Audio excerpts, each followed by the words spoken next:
Very good morning दोस्तों और मेरे प्यारे विद्यार्थियों। आज मैं आप लोग के लिए एक नए टॉपिक को लेकर के आया हूं। अभी हाल के दिनों की चर्चा करते हैं।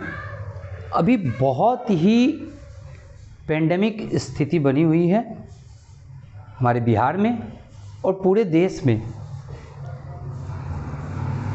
मैं बिल्कुल आप सही समझ रहे हैं, मैं बात कर रहा हूं कोरोना वायरस की। कोरोना वायरस पूरे देश में बहुत तेज़ी से फैल रहा है, ये सरकारी आंकड़े बताते हैं। जब हम टीवी देखते हैं तो लगता है कि अगला नंबर मेरा ही है, चलो भैया बोरिया बिस्तर समेटो, अब निकल लेना है यहाँ से। इतना डर लगता है कि चारों तरफ कोरोना फैला हुआ है, पता नहीं हवा में कोरोना फैला हुआ है। मैं भी मास्क पहन के रखता हूँ, डबल मास्क पहन के रखता हूँ। अभी चूँकि क्लास में कोई नहीं है, मैं अकेला हूँ और पूरा खिड़की दरवाज़ा भी खुला हुआ है, इसीलिए मैं मास्क नहीं पहना हूँ, नहीं तो मैं ऑलवेज मास्क पहन के रखता हूँ। मतलब इतना डर लग रहा है कि घर में भी लोग मास्क पहन के बैठते हैं। लोग अपने नहीं रहे, अपने लोगों के यहाँ भी जाने में आदमी को डर लगता है कि पता ये क्या है, आदमी का दुश्मन हो गया है, ये हाल हो गया है, ऐसा हो गया है कोरोना वायरस। लेकिन कब, जब हम लोग टीवी देख रहे हैं, इतना न्यूज़ चैनल देखते हैं कि डर के मारे हालत ख़राब है। रोड पर जब हम निकल जाते हैं, चौक चौराहा पर जाते हैं, तो लोग इतने आराम से घूम रहा है कि लगता है कि कोरोना है ये नहीं है। खैर जो भी हो, कहने का मतलब है कि कोरोना का स्थिति हमको जैसा लगता है बहुत ख़राब है और अभी हम लोगों को काफ़ी बच के रहना चाहिए।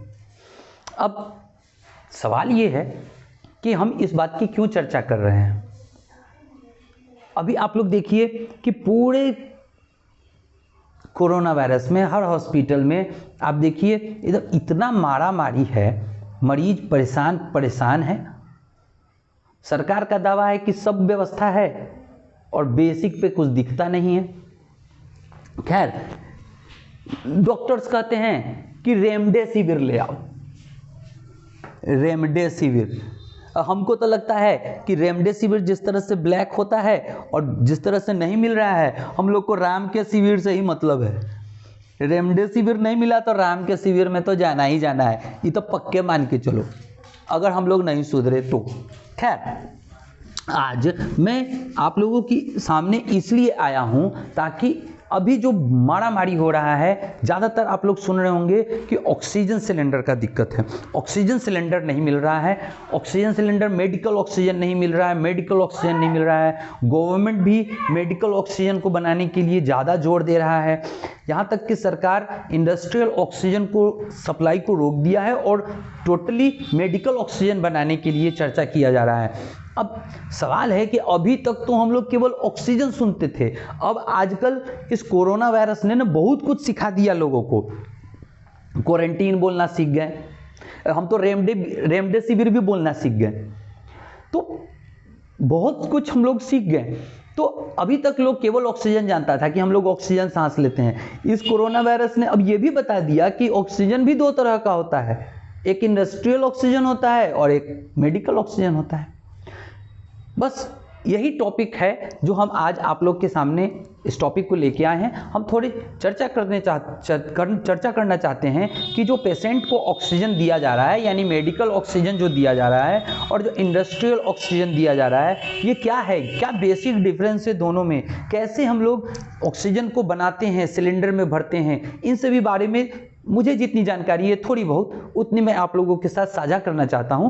तो आप लोग जरा मेरी बात को समझने की कोशिश कीजिएगा कि ऑक्सीजन प्लांट जो हम लोग बैठाते हैं, जो गवर्नमेंट ऑक्सीजन प्लांट बैठा रहा है, हर स्टेट को कहता है कि आप अपने स्टेट में ऑक्सीजन प्लांट बैठाइए ताकि जब मरीज को ज़रूरत हो ऑक्सीजन का तो उसको दिक्कत नहीं हो, आसपास में ही ऑक्सीजन प्लांट मिल जाए। ऑक्सीजन प्लांट को हम लोग कहते हैं एयर सेपरेशन यूनिट, यानी ASU। मैंने एक बेसिक फिगर बना के रखा है। एक एयर सेपरेशन यूनिट में मुख्य रूप से 3 चेंबर्स होते हैं, एक कंप्रेसर, एक प्यूरिफायर और एक हीट एक्सचेंजर। सबसे पहले हम लोगों के एयर में, आप लोगों को पता है कि हम लोग के एटमॉस्फेयर में 78% नाइट्रोजन गैस होता है, 21% ऑक्सीजन गैस होता है, और बाकी 1% में बाकी जितनी भी चीज है, आपको स्मोक होंगे, कार्बन डाइऑक्साइड होंगे, हीलियम, नियॉन, आर्गन, जो भी एक्स्ट्रा गैसेस होंगे वो बाकी 1% में होगा। मेन कंपोनेंट हमारे एयर का जो होता है वो नाइट्रोजन होता है 78%, और जो सेकंड कंपोनेंट होता है वो ऑक्सीजन होता है। और हम लोग सांस में क्या लेते हैं? ऑक्सीजन। हमारे लंग जो है, हमारे ऑक्सीजन, आप लोग ये बायोलॉजी में पढ़े होंगे कि जब हम लोग सांस लेते हैं तो ये ऑक्सीजन हमारे बॉडी के अंदर जाता है, और लंग में जो ब्लड कैपिलरीज है वहां पे जो ब्लड है उसमें जो हीमोग्लोबिन है इस ऑक्सीजन को कैरी करके ऑक्सी हीमोग्लोबिन बनाता है और सारे सेल्स में डिस्ट्रीब्यूट करता है। इसके बारे में बायोलॉजी में आप लोग समझेंगे, वहीं पे चर्चा होगी। अभी हम लोग वापस आते हैं। यानी एयर में दो तरह के गैस है मुख्य रूप से, नाइट्रोजन और ऑक्सीजन। तो सबसे पहले ओपन एयर से एयर को हम लोग कंप्रेसर में लाते हैं और इस एयर को कंप्रेस किया जाता है।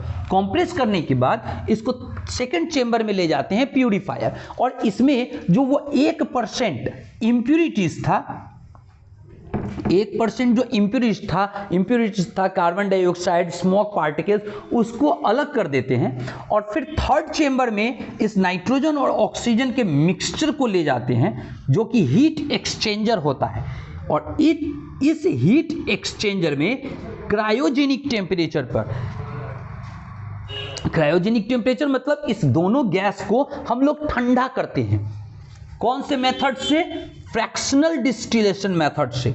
जब फ्रैक्शनल डिस्टिलेशन मेथड हम लोग यूज करते हैं, यानी जब इस दोनों गैस को हम लोग ठंडा करते हैं हीट एक्सचेंजर में, तो नाइट्रोजन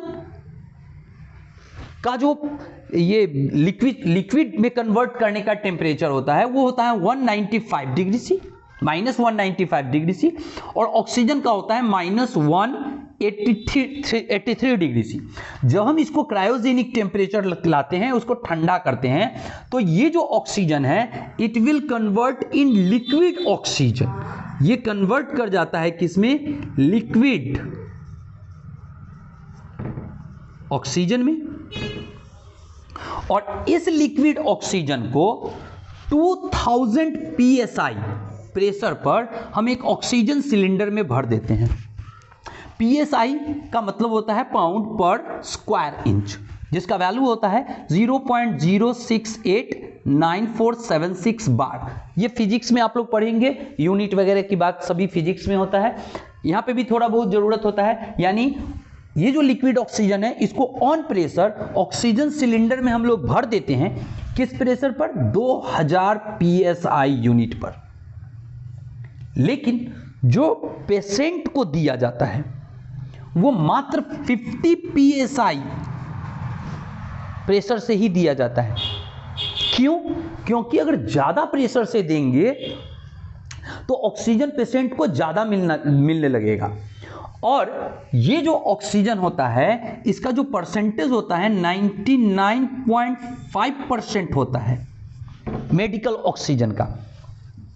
यानी दो तरह का इसमें ऑक्सीजन बन सकता है, एक हो सकता है मेडिकल ऑक्सीजन, एक हो सकता है मेडिकल ऑक्सीजन 99.5%, एक होता है इंडस्ट्रियल ऑक्सीजन 99.9%।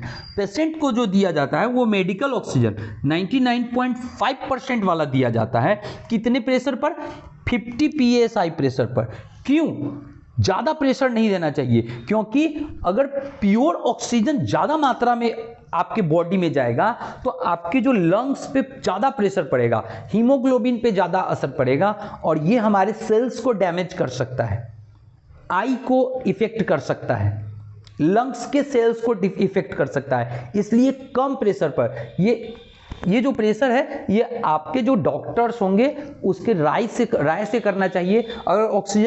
अगर पेशेंट जो है बिल्कुल भी सांस नहीं ले पा रहा है, उसको अपनी तरफ से कुछ भी इफोर्ट नहीं लगा पा रहा है, तो थोड़ा प्रेशर बढ़ाया जा सकता है।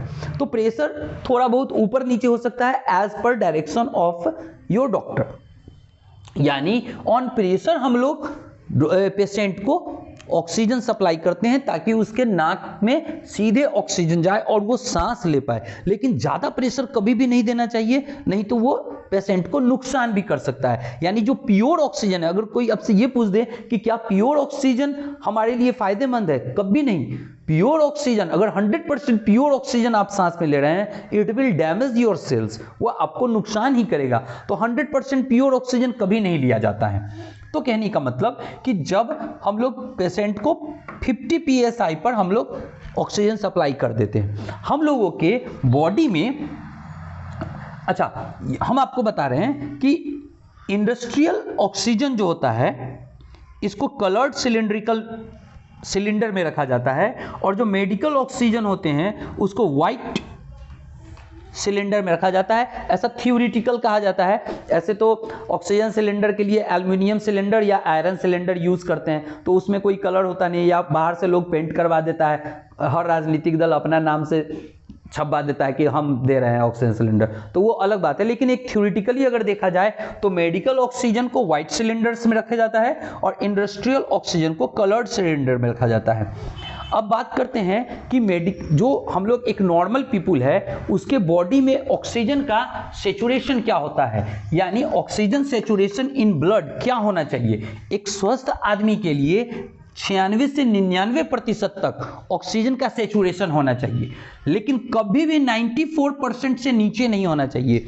यानी आप एक ऑक्सीमीटर खरीद लीजिए और अपने उंगली में उसको लगा के चेक कीजिए, अगर आपका ऑक्सीजन सेचुरेशन 94% से कम दिखा रहा है, मतलब आप क्रिटिकल पोजीशन में आने जा रहे हैं, आपको हॉस्पिटलाइज होना पड़ेगा। और 90 से अगर नीचे हो गया तो आप तुरंत एडमिट हो जाइए, आपको ऑक्सीजन की तत्काल आवश्यकता है। तो हम लोगों को हमेशा अपने बॉडी में ऑक्सीजन सेचुरेशन जो है वो 94% से ऊपर ही रखना चाहिए। अगर किसी का 94% है तो आप योग कीजिए, योगा से आपका ऑक्सीजन सेचुरेशन बढ़ता है। और ऐसे बहुत सारे तरीके हैं जिससे हम लोग ऑक्सीजन सेचुरेशन बढ़ा सकते हैं, योग से बढ़ा सकते हैं, और भी कई तरीके हैं। तो कहने का मतलब कि हम लोगों को अभी इस पैंडेमिक सिचुएशन में बहुत ध्यान रखना है, अपना भी और बाहर वाला का भी। उम्मीद करते हैं कि ये ऑक्सीजन हम लोग के लिए कैसे फ़ायदेमंद है, मेडिकल ऑक्सीजन कैसे बनाते हैं, इंडस्ट्रियल ऑक्सीजन क्या है और मेडिकल ऑक्सीजन में क्या डिफरेंस है, ये सब आप लोगों को समझ में आ गया होगा। कैसे ऑक्सीजन को बना के हम एक सिलेंडर में भरते हैं और फिर किस प्रेशर पर हम लोग एक पेशेंट को देते हैं ताकि पेशेंट अपने आप को सर्वाइव कर सके, ये आप लोगों को समझ में आ गया होगा। तो अगर मेरा वीडियो आप लोगों को पसंद आया है तो प्लीज़ मेरे वीडियो को लाइक कर दीजिए, शेयर कर दीजिए और चैनल को सब्सक्राइब कर दीजिए। इसी तरह साइंस से रिलेटेड मज़ेदार वीडियो और मज़ेदार टॉपिक्स को लेकर मैं हमेशा आप लोगों के पास आता रहूँगा, समय समय पर आप लोगों के सामने प्रकट होऊंगा। तो इस तरह से आज मुझे इजाज़त दीजिए, फिर मिलेंगे किसी अगले क्लास में किसी नए टॉपिक के साथ। तो तब तक के लिए नमस्कार। आप लोगों को आपका दिन शुभ।